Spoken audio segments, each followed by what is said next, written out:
اللہ تعالیٰ نے ان کو صفی کہا، بے وقوف کہا، سفہا کہا. کن کو؟ جنہوں نے پیغمبر پہ ابھی اعتراض کیا نہیں، ابھی کرنا تھا. رب نے ان کو بے وقوف کہا.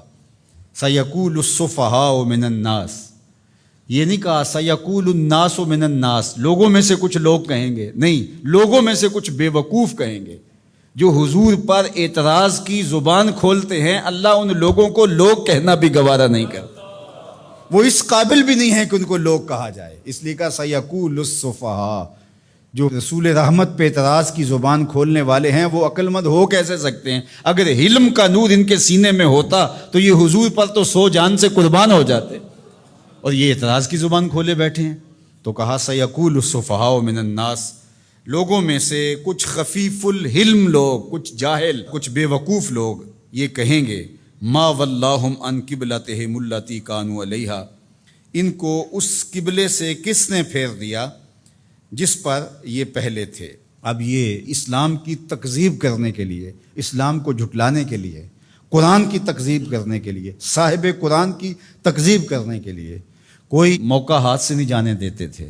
تو یہ موقع تھا نا، اس موقع سے فائدہ حاصل کرتے. قرآن نے کہا تھا بے وقوف یہ کہیں گے تو یہ نہ کہتے.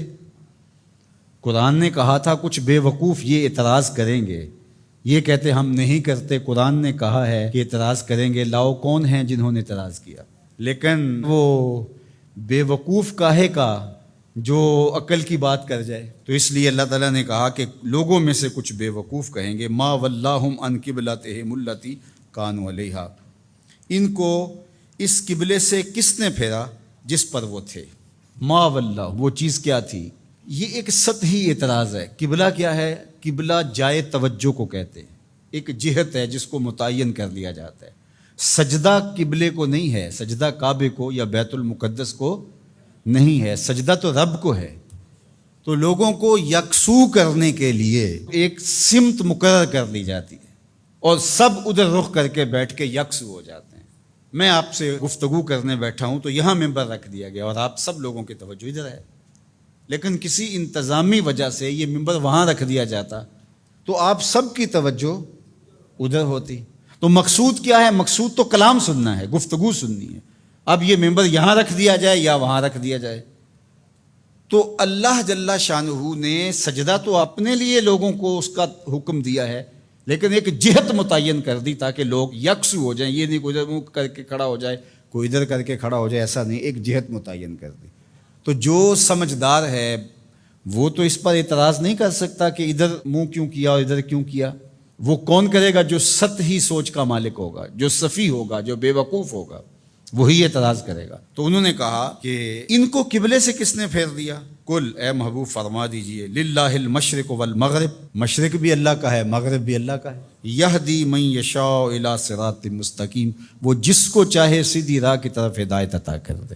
مشرق اور مغرب کا کیا تعلق ہے؟ یہ تو اللہ کے ہیں، مشرق بھی اس کا، مغرب بھی اس کا، پورب پچھم اسی کے ہیں، یہ شرق و غرب اسی کے ہیں. جہاں وہ کہے گا ہمارا سر وہاں جھک جائے گا. وَمَا جَعَلْنَا الْقِبْلَةَ الَّتِي كُنْتَ عَلَيْهَا إِلَّا لِنَعْلَمَ مَنْ يَتَّبِعُ الرَّسُولَ مِمَّنْ يَنْقَلِبُ عَلَىٰ عَقِبَيْهِ، اور ہم نے قبلے کے معاملے کو جس پر آپ تھے، یعنی مسجد اقصی، إِلَّا لِنَعْلَمَ، تاکہ ہم آزمائیں، مَنْ يَتَّبِعُ الرَّسُولَ مِمَّنْ يَنْقَلِبُ عَلَىٰ عَقِبَيْهِ، ہم دیکھنا چاہتے تھے کہ رسول کی اتباع کون کرتا ہے، یہ ہم دیکھنا چاہتے تھے. اللہ کو تو پتہ تھا بالآخر یہ قبلہ بنا ہے. تو جب حضور مکے سے ہجرت فرما کے مدینہ تشریف لائے تو اللہ اپنے محبوب سے کہہ دیتا کہ محبوب رخ ادھر کر لو، یہ یہودی اعتراض کریں گے، تو اللہ کے محبوب رخ ادھر کر لیتے. یہ تحویل قبلہ کا واقعہ ہی روپ پذیر نہ ہوتا. اللہ تعالیٰ فرماتا ہے یہ ہم نے اس لیے کیا کہ ذرا ادھر منہ کر کے کچھ عرصہ نماز پڑھ لیں، پھر دیکھیں رسول کے پیچھے یہ رخ پھیرتے ہیں یا نہیں پھیرتے، یہ قبلے کو مانتے ہیں یا رسول اللہ کو مانتے ہیں. یہ ہم دیکھنا چاہتے تھے، یہ ہم پرکھنا چاہتے تھے، یہ ہم آزمائش کرنا چاہتے تھے تمہاری. اللہ اکبر. اب دیکھو دوہری آزمائش تھی صحابہ کی، بالخصوص جو مہاجرین تھے. وہاں سے ہجرت کر کے مدینہ المنورہ آئے تو وہاں کعبۃ اللہ سامنے ہوتا تھا نماز پڑھتے ہوئے. اب جہاں سے بندہ آیا ہو اس وطن معلوف کے ساتھ ایک الفت کا رشتہ ہوتا ہے، اس لیے اسے وطن معلوف کہتے ہیں. اب ان کا دل تو کرتا ہوگا ادھر رخ کریں، لیکن 16-17 ماہ ان کا امتحان لیا گیا ادھر پیٹھ کرو جدھر تمہارا جی چاہ رہا ہے. کیونکہ رسول کا رخ ادھر ہے، تمہارا رخ ادھر ہونا چاہیے۔ اللہ اکبر۔ اب جب ادھر دل جمنے لگا اور بندہ مانوس ہو گیا اس قبلے سے، تو اب حکم ہوا نہیں، اب ادھر سے ادھر رخ پھیرو۔ پہلے ادھر منہ کرنا امتحان تھا، اب ادھر منہ پھیر کے رخ کرنا جو تھا وہ امتحان تھا۔ تو اللہ کہتا ہے ہم اس لیے یہ قبلے کے معاملے کو اس لیے اس طرح بنایا ہے تاکہ ہم دیکھیں کہ کون جو ہے وہ قبلے کی اتباع کرتا ہے اور کون قبلہ نما کی اتباع کرتا ہے۔ ہم یہی دیکھنا چاہتے ہیں۔ یہ بہت بھاری کام تھا، لیکن جن کو اللہ نے ہدایت دی ان کے لیے مشکل نہیں ہے۔ قبلے سے پھر جانا، قبلے سے رخ پھیر کے دوسری جانب کر لینا، یہ کوئی اتنا آسان کام ہے؟